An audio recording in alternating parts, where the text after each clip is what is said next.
Hello students, आप सभी लोगों का रे क्लासेस के इस ऑनलाइन प्लेटफॉर्म पे स्वागत है।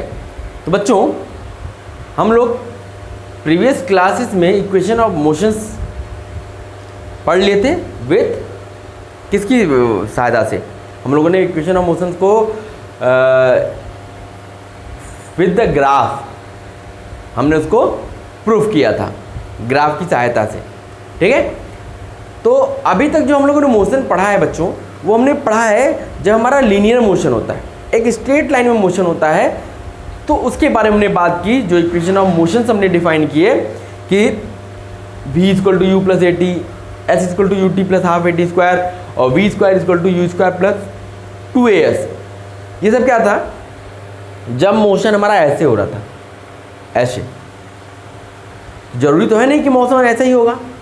हमारा मोशन अगर ऐसे हो जाए तब क्या होगा? अगर ऐसे मोशन होगा तब क्या होगा? उस केस के लिए अगर हम बात करें तो उसको बोलते क्या है? इसको बोलते हैं हम लोग फ्री फॉल।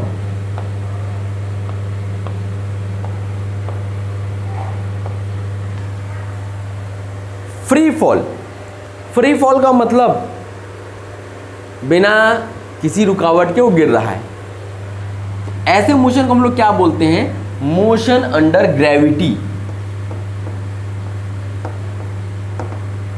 मोशन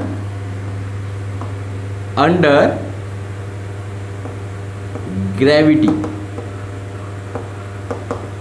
कि ग्रेविटी के कारण मोशन हो रहा है। ग्रेविटी मतलब समझ रहे हो कि कोई भी चीज आप ऊपर छोड़ते हो, ऊपर से छोड़ते हो तो नीचे ही क्यों आता है? कोई भी चीज़ अगर आप ऐसे छोड़ोगे तो नीचे ही क्यों आता है, ऊपर क्यों नहीं चला जाता है? तो ये क्या है? Free fall. मतलब आपने रेस्ट से किसी ऑब्जेक्ट को छोड़ा, आप ऐसे छोड़ दोगे तो वो क्या आगे जाएगा? अगर आपने ऐसे छोड़ दिया तो क्या वो आगे जाएगा? कभी नहीं जाएगा। हाँ, अगर ऐसे टिल्ट सरफेस होगा तो हो सकता है जाए, लेकिन कोई ऑब्जेक्ट आपने ऐसे छोड़ा तो हमने तो उसको एक्सेलरेशन दिया ही नहीं, फिर भी वो नीचे कैसे आ रहा है? तो अब हम लोग इसी के बारे में बात करेंगे। यहाँ पे कौन सा एक्सेलरेशन यूज होता है? यहाँ पे एक्सेलरेशन ड्यू टू ग्रेविटी। जो अर्थ का ग्रेविटेशन है उसकी वजह से ऑब्जेक्ट उसकी तरफ खींचे चले जाते हैं। यही अगर आप स्पेस में जाओगे, स्पेस में आप ऑब्जेक्ट को छोड़ दोगे तो वो ऐसे न जाके कैसे भी चला जाएगा, क्योंकि वहाँ पे क्या है? ग्रेविटी नहीं है। तो ग्रेविटी की वजह से क्या होता है? कोई भी ऑब्जेक्ट हमें अगर फ्री रूप से छोड़ दिया तो हमेशा कहाँ जाएगा? नीचे जाएगा। ठीक है, समझ पा रहे हो? तो चलो देखो, क्या था कि बहुत पहले तक, बिफोर मतलब 1600 AD तक एक साइंटिस्ट थे एरिस्टोटल।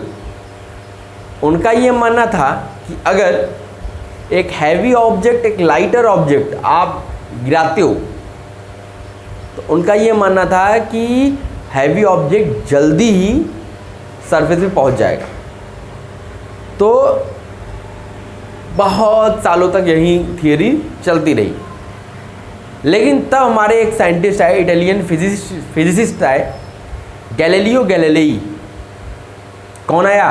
गैलीलियो गैलीलेई आए, और इन्होंने एक नया कॉन्सेप्ट दिया जो आज तक यही कॉन्सेप्ट थियरी चल रही है कि अगर आपने दो ऑब्जेक्ट लिए हैं, एक हैवियर लिया है, एक लाइटर लिया है, एक भारी और एक हल्का, और अगर आपने उन दोनों ऑब्जेक्ट को वैक्यूम का मतलब जहाँ पे एयर नहीं हो, कुछ भी ना हो, तो वहाँ पे अगर आप दोनों ऑब्जेक्ट को छोड़ते हो, मान लिया आपने एक लोहे की कील ली और एक मोर का पंख ले लिया, तो दोनों ऑब्जेक्ट को अगर आप छोड़ोगे तो दोनों एक साथ ही सरफेस पे गिरेंगे।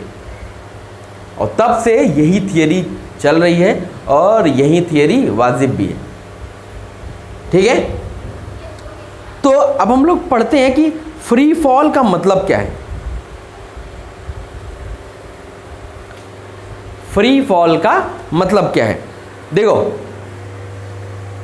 फ्री फॉल एक मोशन है। ये क्या है? एक मोशन है। तो लिख लेते हैं पहले, free fall is motion.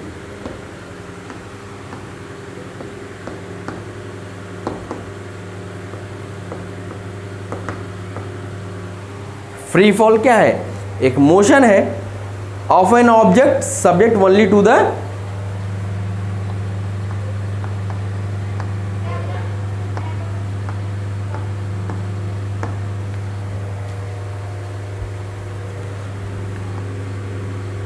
subject only to the influence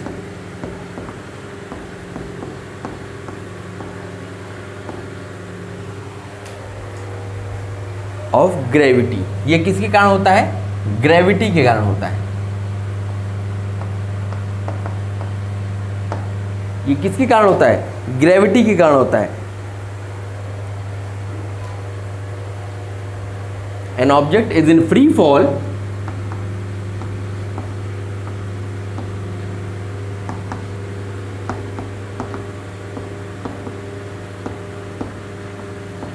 कोई भी ऑब्जेक्ट फ्री फॉल में तभी आएगा as soon as it is dropped from rest।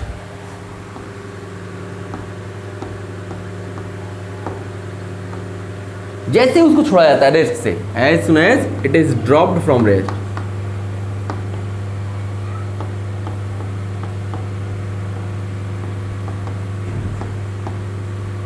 as soon as it is dropped from rest।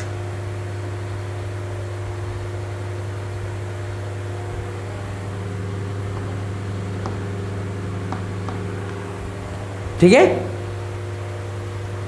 तो जैसे ही आपने रेस्ट से उसको छोड़ा तो वो फ्री फॉल में हो जाएगा। अब फ्री फॉल ऐसा नहीं केवल नीचे से नीचे, ऊपर से नीचे ही होगा, ये आपका थ्रोन डाउनवर्ड या थ्रोन अपवर्ड भी हो सकता है। थ्रोन डाउनवर्ड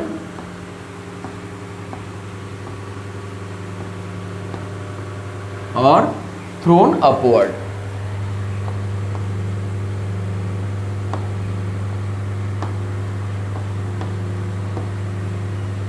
थ्रोन डाउनवर्ड और थ्रोन अपवर्ड। जैसे ही आपने रेस्ट से उसको छोड़ा, फ्री फॉल ये भी होगा। इसको आपने छोड़ दिया, ये भी फ्री फॉल है। आपने ऐसे फेंक दिया, ये भी फ्री फॉल है।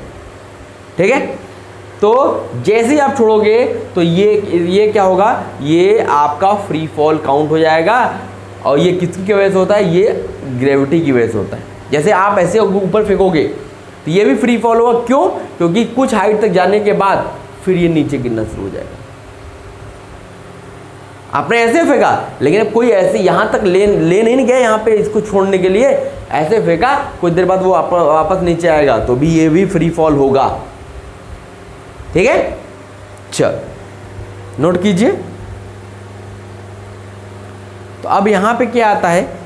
आता है एक term acceleration due to gravity. अब ये क्या होता है इसको देख लेते हैं।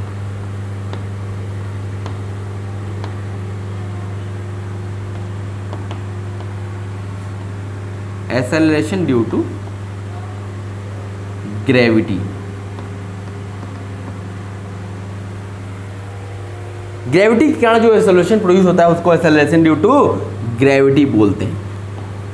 अर्थ की ग्रेविटी के कारण कोई ऑब्जेक्ट नीचे की तरफ गिर रहा है तो उसकी वजह से जो एक्सेलरेशन प्रोड्यूस होता है उसको हम लोग क्या बोलते हैं? Acceleration due to gravity.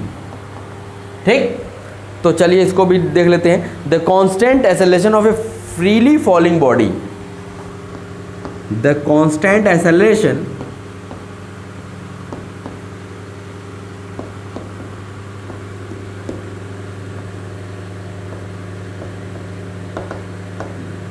the constant acceleration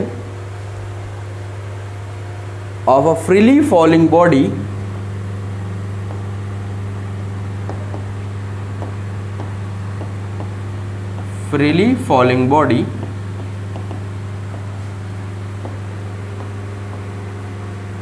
जो कांस्टेंट एक्सेलरेशन होता है फ्रीली फॉलिंग बॉडी का is called acceleration due to gravity. इसी को हम लोग क्या बोलते हैं? Is called acceleration due to gravity।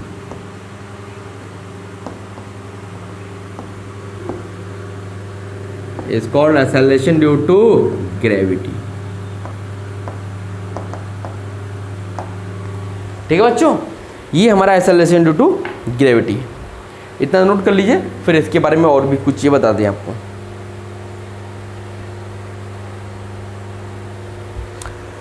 तो ये जो एक्सेलरेशन ड्यू टू ग्रेविटी होती है, इसको हम लोग कैसे डिनोट करते हैं? इट इज डिनोटेड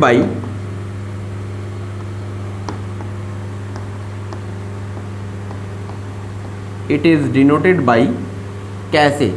इस स्मॉल जी से डिनोट करते हैं। ठीक है, अगर हम इसकी वैल्यू की बात करें तो इसकी वैल्यू जो होती है एसआई सिस्टम में इसकी यूनिट होती है, इसकी वैल्यू होती है 9.8 मीटर पर सेकेंड स्क्वायर। ये एसआई यूनिट सिस्टम है। फिर उसके बाद अगर हम सीजीएस सिस्टम की बात करें, सेंटीमीटर ग्राम सेकेंड में इसका यूनिट क्या हो जाएगा? 980 सेंटीमीटर पर सेकेंड स्क्वायर। ठीक, अगर हम लोग एफपीएस की बात करें, फुट पाउंड सेकेंड में, एफपीएस ये भी एक सिस्टम होता है।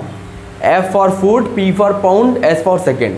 मतलब जैसे यहाँ पे लेंथ को सेंटीमीटर में, यहाँ पे लेंथ को फुट में मेजर करोगे, यहाँ पे मास को ग्राम में, यहाँ मास को पाउंड में मेजर करोगे, यहाँ टाइम को सेकंड में करते थे, यहाँ भी टाइम को सेकंड में ही करते हैं। तो ये आता था 32 फीट पर सेकंड स्क्वायर।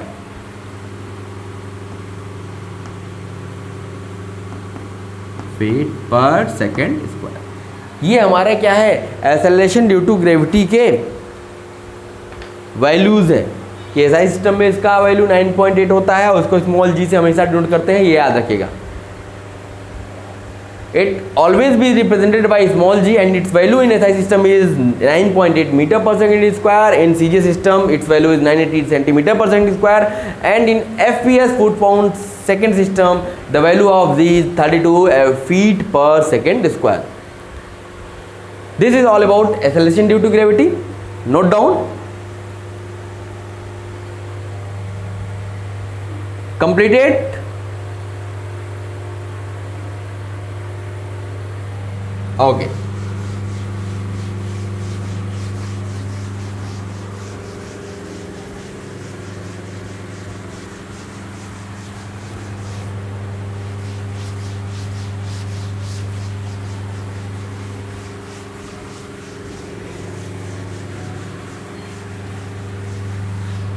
चलो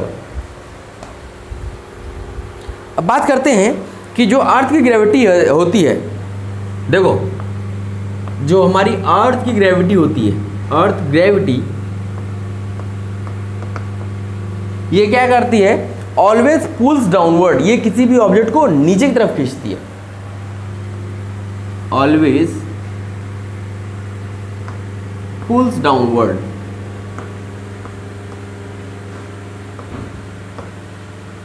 ये क्या करती है? हमेशा ऑब्जेक्ट को नीचे की तरफ खींचती है। So the acceleration of an object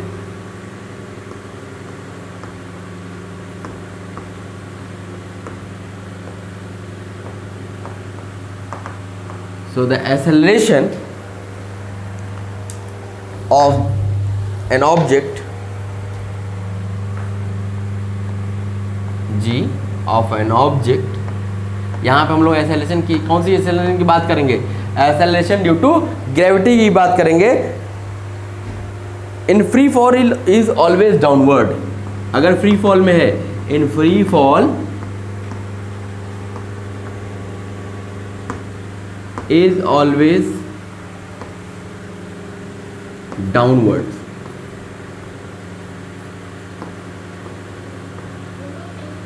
ये क्या होता है? हमेशा डाउनवर्ड्स होता है।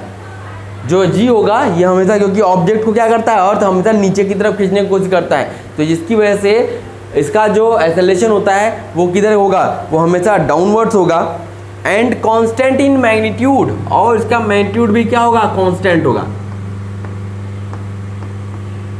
And constant in magnitude, magnitude में क्या होगा? ये कांस्टेंट होगा। ठीक है,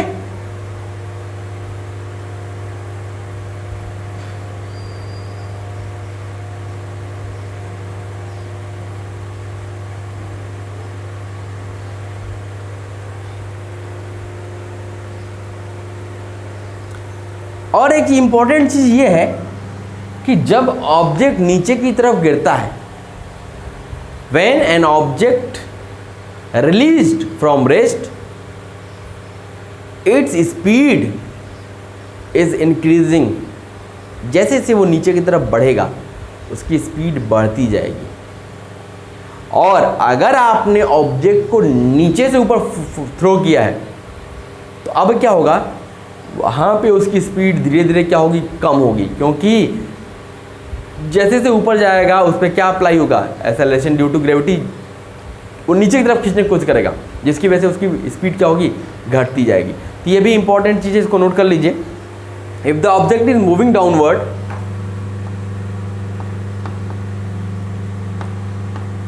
if the object is moving downward,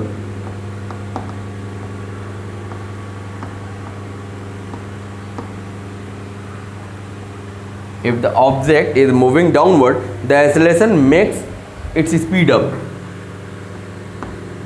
The acceleration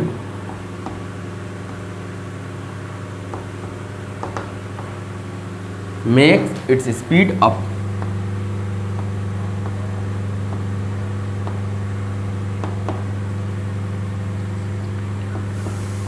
तो ये जो एक्सेलरेशन होता है उसकी स्पीड को क्या कर देता है, बढ़ा देता है, स्पीड अप कर देता है।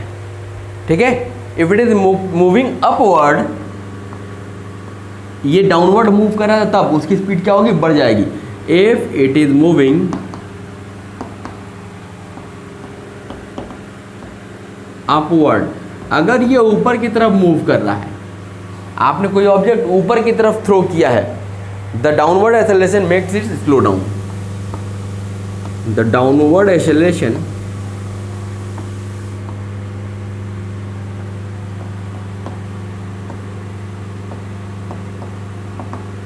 तो जो आप ऑब्जेक्ट को ऊपर फेंक रहे हो लेकिन एक्सेलरेशन किधर लग रहा है, डाउनवर्ड लग रहा है, तो ये क्या करेगा, मेक इट स्लो डाउन, तो ये इसकी स्पीड को कम कर देगा।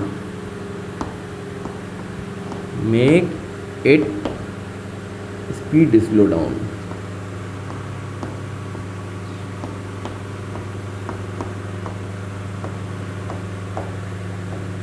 जब ऊपर से ऑब्जेक्ट नीचे गिरेगा तो उसका स्पीड बढ़ जाएगा, ये एक्सेलरेशन उसकी स्पीड को बढ़ा देगा। लेकिन कोई भी ऑब्जेक्ट आपने नीचे से ऊपर फेंका है तो क्योंकि ये नीचे की तरफ लग रहा है, ऑब्जेक्ट ऊपर की तरफ जा रहा है, तो वो इसकी स्पीड को कम कर देगा। ठीक है, तो ये हमारा कॉन्सेप्ट है कि जब भी फ्री फॉल होता है, कोई भी ऑब्जेक्ट ऊपर से नीचे फेंका जाए या नीचे से ऊपर फेंका जाए तो उसमें क्या होता है। अब हम बात करते हैं, इतना नोट कर लीजिए बच्चों। फिर अब हम लोग बात करेंगे कि इक्वेशन ऑफ मोशन, जैसे इक्वेशन ऑफ मोशन हम लोगों ने बात किया था स्ट्रेट लाइन मोशन के लिए, अब हम equation of motion freely falling bodies के लिए देखते हैं कि यहाँ पे कौन सा इक्वेशंस होते हैं। नोट कर लिया, इरेज कर दिया जाए बच्चों। चल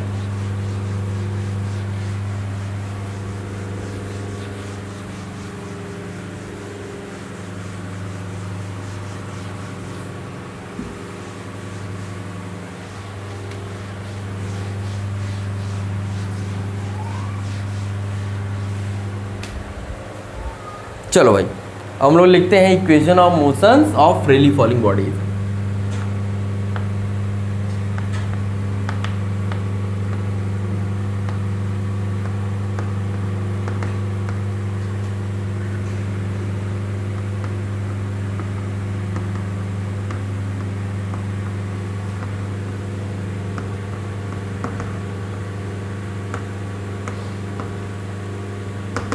equation of motion of freely falling body कि क्या इक्वेशन होगी मोशन की। अभी तक तो वहाँ पे एक्सेलरेशन ए होता था, तो हम लोग इक्वेशन पढ़ते थे v equal to u plus a t, s equal to u t plus half g t square और v square equal to u square plus 2as, ये पढ़ते थे। तो लेकिन सबसे पहले जब हम motion of freely falling bodies का पढ़ने जा रहे हैं, सबसे पहले इसमें दो एजम्पशंस है। सबसे पहले उन एजम्पशन को देख लेते हैं। There are two assumptions in free fall.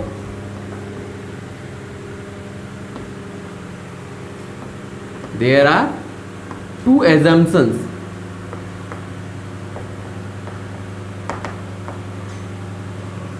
In free fall. जो ये ऑब्जेक्ट फ्री फॉल हो रहा है उसके मोशन के लिए हमने दो एजम्पशंस मान रखे हैं। क्या क्या एजम्पशंस हैं देखिएगा। सबसे पहला एजम्पशन ये है कि acceleration due to gravity is constant. Acceleration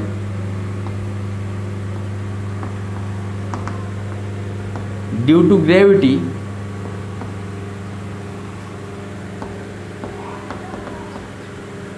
जो हमारा acceleration due to gravity G होता है, ये क्या होता है, is constant throughout the motion, is constant.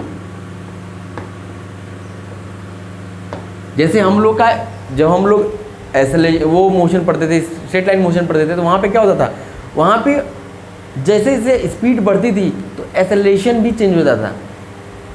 लेकिन यहाँ पे एक्सेलरेशन क्या होगा, हमेशा कांस्टेंट होगा पूरे मोशन के दौरान, is constant throughout the motion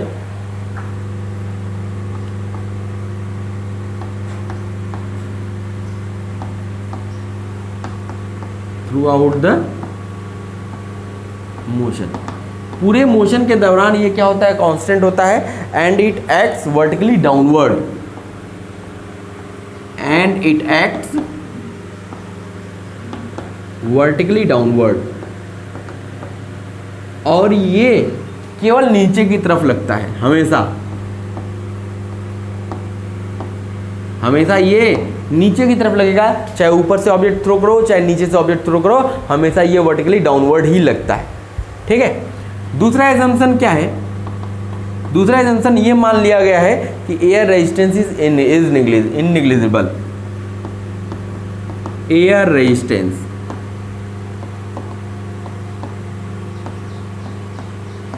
is negligible.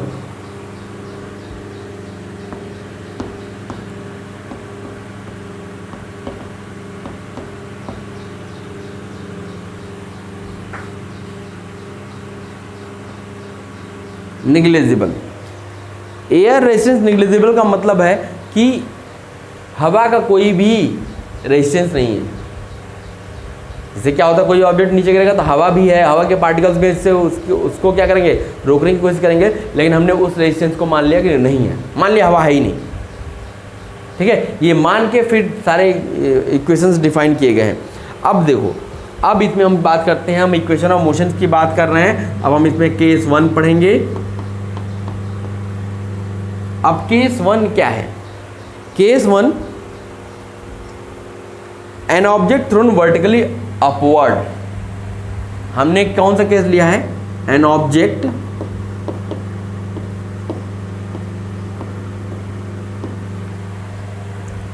Thrown vertically upward.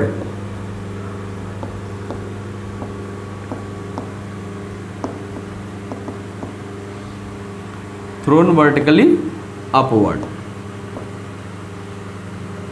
अगर आपने कोई भी ऑब्जेक्ट ऊपर की तरफ फेंका है तो क्या होगा, उसको फेंक दिया, and it return after some time, और ये क्या होता है, कुछ देर बाद नीचे आता है, and it return after some time. कुछ समय बाद ये क्या होता है, ये नीचे आता है।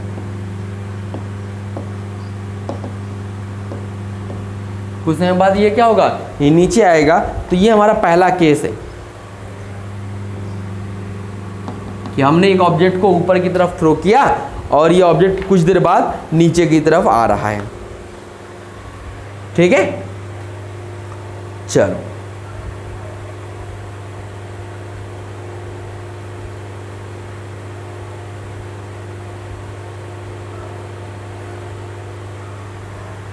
तो अब देखो, जब हम इसको समझना चाहते हैं तो मान लिया कि ये हमारा अर्थ सरफेस है।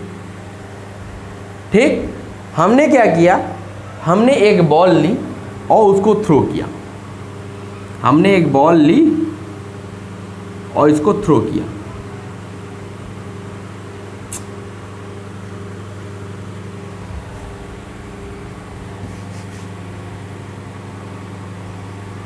ठीक है, थ्रो किया तो बॉल क्या होगी, पहले कुछ हाइट तक जाएगी, यहां तक जाएगी, फिर वो नीचे आना शुरू होगी, क्योंकि हमने फ्री फॉल में क्या पढ़ा है, जब हम ऑब्जेक्ट को नीचे से ऊपर फेंकते हैं तो कुछ हाइट के बाद वो जाकर रुक करके फिर नीचे आना शुरू होती है।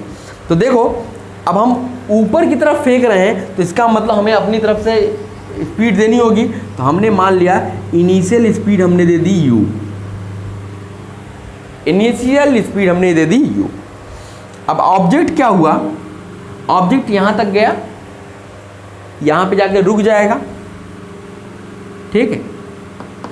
अब यहाँ पे जाके रुक गया। अब मान लेते हैं ऑब्जेक्ट नीचे की तरफ आ रहा था और जब यहाँ पहुँचता है, यहाँ पहुँचता है और ये हाइट अभी जो है ये h है, अभी h हाइट पे पहुँच रहा है तो इसकी जो स्पीड है नीचे की तरफ आने की वो मान लिया v है, वो क्या मान लिया v है। और ये जो टोटल हाइट है इसको हमने मान लिया h, कैपिटल H है। अब क्या होगा, जब ये नीचे आ रहा होगा तो इस पर g acceleration due to gravity नीचे की तरफ वर्क कर रहा होगा, ऊपर भी जाएगा तो भी नीचे की तरफ वर्क करेगा, नीचे जाएगा आएगा तो भी नीचे की तरफ वर्क करेगा।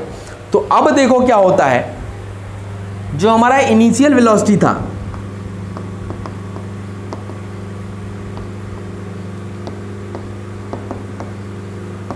ये क्या होगा, ये हमारा होगा प्लस u, क्या होगा प्लस u। हम जब ऑब्जेक्ट को नीचे से ऊपर फेंक रहे हैं तब की हम बात कर रहे हैं, ठीक है। तो इसमें 3 केस होंगे, एक बार नीचे से ऊपर फेंका फिर यहाँ से नीचे आएगा। तो देखो अभी हम क्या क्या डिफाइन करते हैं, इनिशियल वेलोसिटी u हो गई। अब देखो एक्सेलरेशन की बात अगर हम करते हैं, एक्सेलरेशन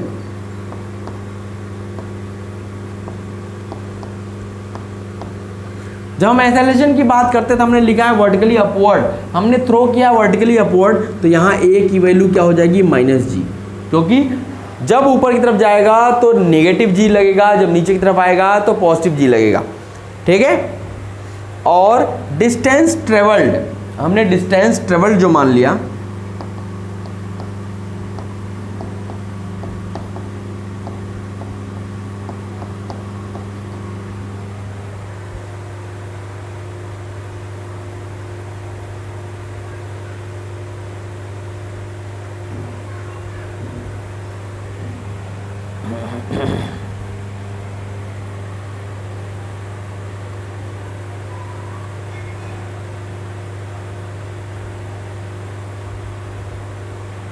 ठीक है बच्चों।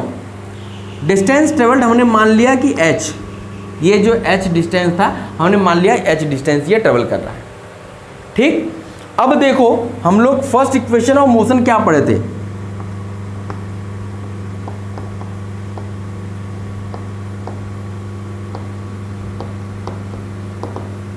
फर्स्ट इक्वेशन ऑफ मोशन हमने क्या पढ़ा था, हमने पढ़ा था v = u + at। तो यहाँ पे इनिशियल वेलोसिटी या साइड पे v ही थी, u इनिशियल वेलोसिटी थी। अब a की जगह क्या आ जाएगा -g और t। तो ये हमारा फर्स्ट इक्वेशन ऑफ मोशन हो गया under free fall v = u - gt, ये हमारा फर्स्ट इक्वेशन हो गया। अब अगर हम सेकेंड इक्वेशन की बात करते हैं, बेटा इसको नोट कर लो, हम यहीं पे इरेज करेंगे, हम ऊपर का इरेज कर रहे हैं, ठीक है। अब देखिए अगर हम सेकेंड इक्वेशन ऑफ मोशन की बात कर रहे हैं, सेकेंड इक्वेशन ऑफ मोशन,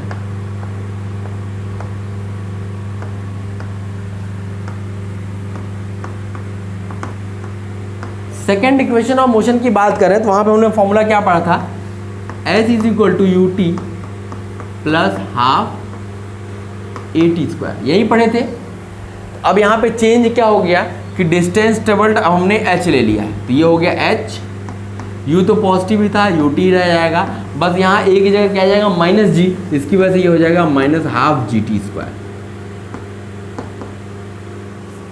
ये हमारा सेकेंड इक्वेशन ऑफ मोशन हो गया under free fall. Free fall के केस में ये सेकेंड इक्वेशन ऑफ मोशन हो गया। अब आ जाओ थर्ड इक्वेशन ऑफ मोशन।